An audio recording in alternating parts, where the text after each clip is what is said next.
Good morning, folks. We're on a special mission this morning. We're headed to the post office. We've got some pheasants coming in the mail. Believe that?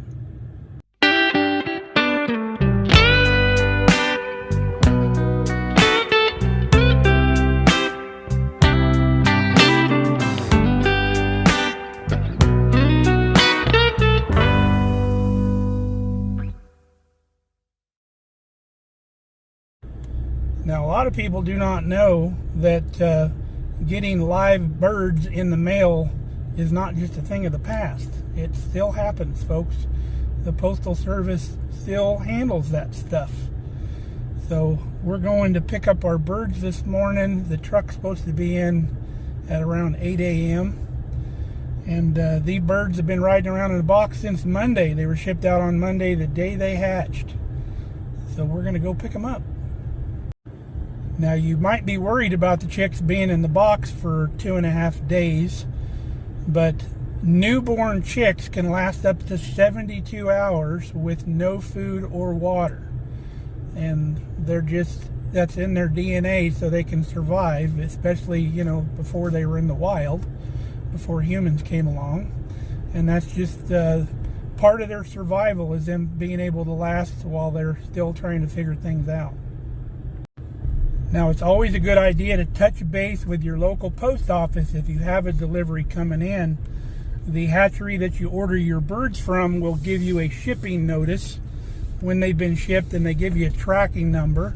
Our tracking number said our birds would be here this morning. So I touched base with the post office yesterday, let them know that the birds would be coming in, and left my phone number. They took all my information down.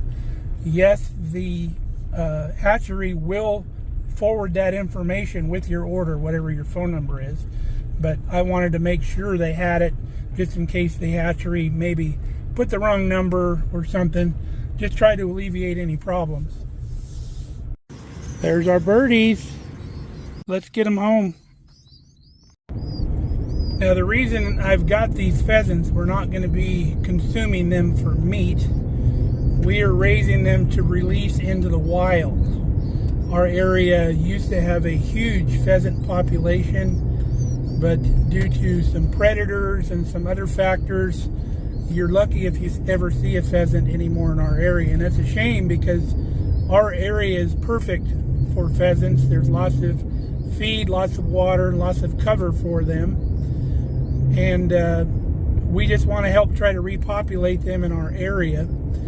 Now, people that raise pheasants will tell you that the life expectancy of a farm-raised pheasant isn't very long, because they haven't been raised in the wild. But if you limit human interaction with them, they have a lot better chance. And plus, around our farm, it's the perfect area for them. There's lots of tall cover, there's water, and there's feed. So they have some of the best chances where we live of surviving.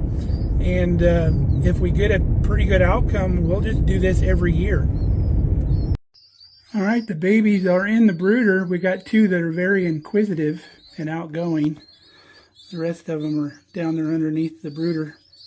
We're running a brooder 95 degrees is what they recommend for the first week, and then you go down 5 degrees every week. So you can adjust that by adjusting the height of the brooder plate. The feed has to be wild game starter, or turkey. It's 30% protein. And then start them out with some electrolytes 1 time a day. So when you change the water in the night, you leave the electrolytes out, and then put the electrolytes back in the morning. Now that we've got the birds in the brooder, we'll go out and take a look at the garden. Kelly's in here getting ready for the winter crops and listening to her audible books. Harlequin Romance, babe?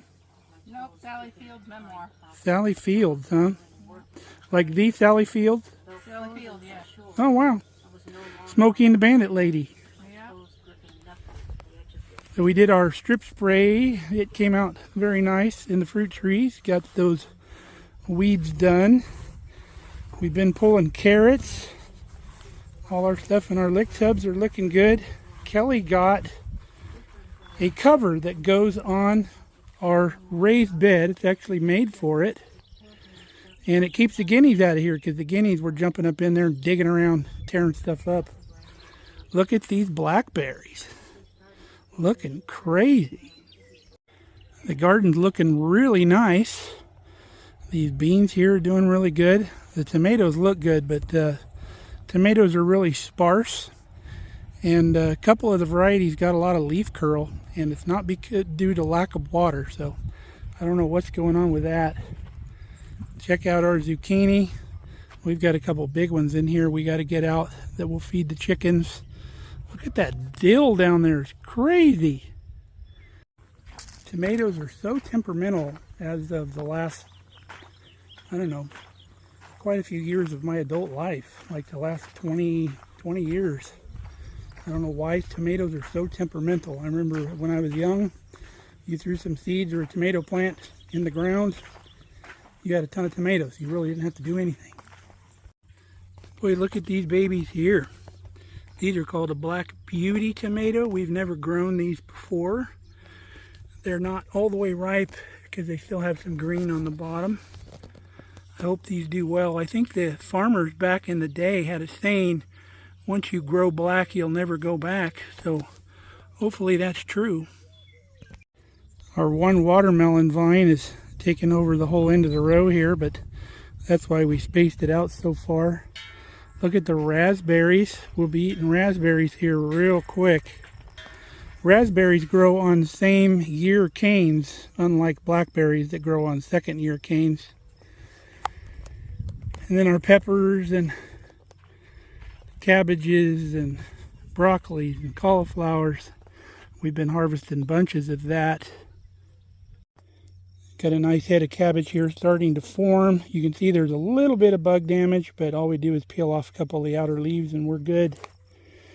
Got another couple heads. They're all doing some nice heads. Here's our fava beans. You look down here, you can see some of the fava bean pods. Our honeydew melon taking off down the row also. This is loofah down here. It's almost to the top of the cage already. Kelly likes growing her loofah. Got an early one here. Guess where that's going.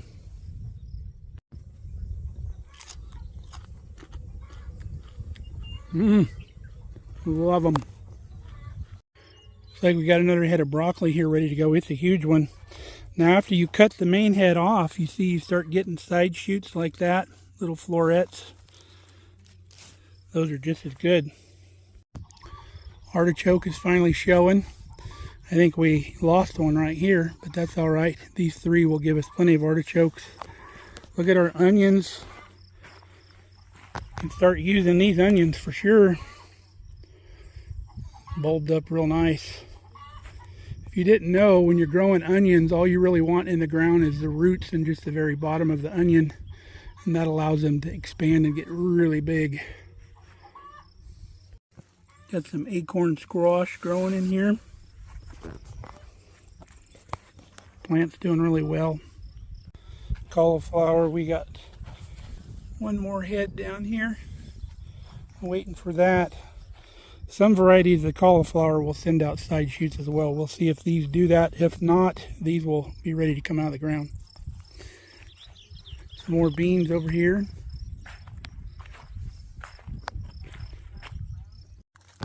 Got cucumbers.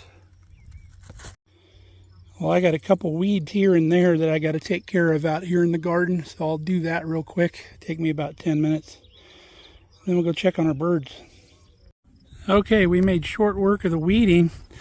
I got a trouble spot right here where the building was put here next to the fence. We took out our cattle panel here for our gate, but I left it here along the building, making it too hard to weed down here. So I think I'm going to come cut our panel at the end of the building, fasten it down there like I did here, and take this post out, and that way we can weed real easy along here. Got our little piece of panel cut out of here and got refastened here. Now we just got to pull our T-post up. with our handy dandy T-post puller. Pretty ingenious thing they made back in the day. I remember beating on these things trying to get them out. They ended up bending the post most of the time. Okay, that was much easier to get those weeds. Now we have a little extra cattle panel section that we can use somewhere in the garden if something needs to be trellised. Able to get the dirt away from the bottom of the shed too. Let's put our stuff away and go check on those babies. See our baby pheasants. Sadly, we have lost one of them, but the others seem to be perky and getting around, eating and drinking.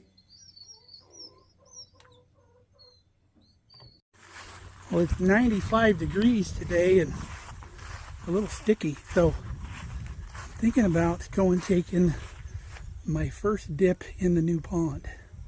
What's that sound like? I think it sounds refreshing.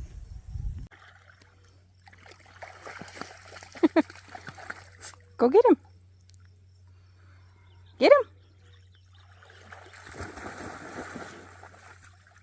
Coming out here, Rubes? Oh, that feels good. Oh. Come on, Rubes. Come on. I know Brandy won't come in. Oh, that feels amazing. Go, Rubies.